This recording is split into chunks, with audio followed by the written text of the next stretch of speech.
Химиялық формула бойынша газдардың тығыздығын тауып үйренетін боламыз. Кез келген газдың 1 молінің көлемі стандартты жағдайда 22,4 литр екенін пайдалана отырып, берілген газдың тығыздықтарын мына формула арқылы есептейміз. Яғни бізге ол былай жазылады: ρ тең масса бөлінген В-ға. Бұл жерде, яғни әріп ρ әріпі бұл тығыздық, өлшем бірлігі грамм бөлінген миллилитр, сонымен қатар грамм бөлінген сантиметр куб. Осындай өлшем бірлікке ие, яғни грамм деп төбесіндегі масса, миллилитр астындағы немесе сантиметр куб. Бұл жердегі М дегеніміз масса, зат массасы, ал В заттың көлемі болып табылады. Егер зат массасы оның малярлық массасына тең болатын болса, онда оны көлемді де біз малярлық көлемге сай ала алады екенбіз. Мысалы, М тең М болған жағдайда М бөлінген ВМ формуласы шығады екен.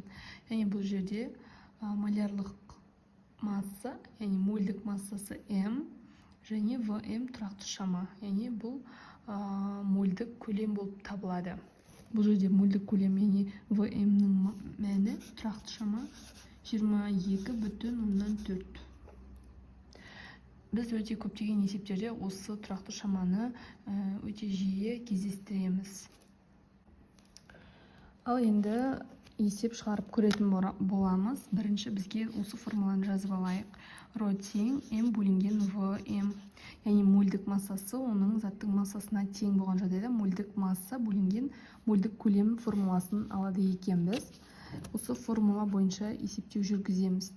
Бірінші сутек газының біз тығыздығын анықтау керекпіз. Яғни ро H2, мінекей осылай жазамыз. Ро жақшаның ішінде H2, яғни H2-нің біз тығыздығын анықтайын деп отырмыз. Бұл жерде М дегеніміз мольдік массасы, оның массасына тең. Сутектің массасы бұл кестедегі, яғни АР 2-ге тең, АР бізде МР-ге тең. Сонда 2 грамм бөлінген моль. Ал бізде ВМ деген тұрақты шама 22,4 литр бөлінген мольға тең. Өлшем бірлігі бөлген кезде калькулятормен бөліп көріңіз, 0,089 болады. Бұл жерде моль қысқарып кетеді, сонда грамм бөлінген литр деген өлшем бірлігі қалады. Мінекей осылай сізде кез келген газдың осындай тығыздығын анықтай аласыз. Оттегі газының қалыпты жағдайдағы тығыздығын есептеу керек. Тура осы формулаға қоятын боламыз. Бұл жерде, яғни оттегі газы, ро астында жақша ішінде оттегі газы. Бұл жерде оттегі 16, АР 16, 16-ны 2 көбейтеміз, 32. 32 астында ВМ дегеніміз 22,4. 1,43. Тура бағанағы сияқты қысқарып кетеді мольдер, сонда грамм бөлінген литр. Грамм бөлінген литр, грамм бөлінген литр. Бұл яғни тығыздықтың өлшем бірлігі, тығыздықты оттегі газының тығыздығын анықтадық. Келесі мысал, ауаның тығыздығын анықтайық. Ауада бізде газ болып табылады. Ауаның массасы 29-ға тең, ол тұрақты.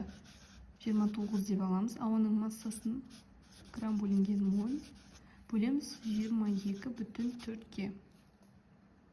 Литр бөлінген мольге. Сол кезде 1,29 грамм бөлінген литр. Яғни бізде ауаның тығыздығы 1,129 грамм бөлінген литр болады екен. Салыстырмалы тығыздық Д әрпімен белгіленеді. Оның мәні МР бөлінген МР-ге, яғни МР газ, бұл жерде газ, МР1 бөлінген МР2-ге. Мысалы үшін аммиак газының сутек бойынша салыстырмалы тығыздығын табу керек. Оны бұлайша есептейді.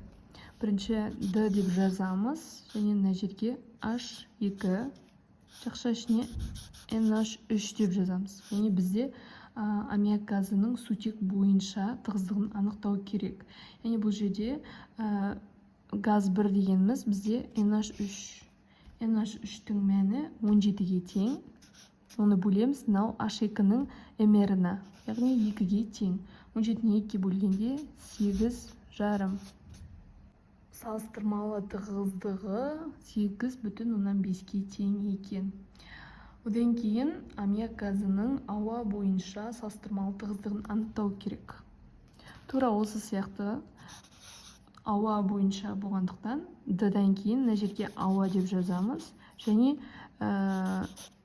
жақша ішіне NH3-ті жазамыз. Яғни аммиак газының ауа бойынша тығыздығы, салыстырмалы тығыздығы. Бұл жерде mr1 дегеніміз аммиак газы 17, яғни N14, сутек мына жерде 3-ке тең, 14-ке 3-ті қосқанда 17 болады, ал оны бөлеміз ауа бойынша, яғни ауа дегеніміз ауаның массасы 29-ға тең, тұрақты. Бөлген кезде 0,59 болады екен. Осылай сіз кез келген газдың салыстырмалы тығыздығын таба алады екенсіз.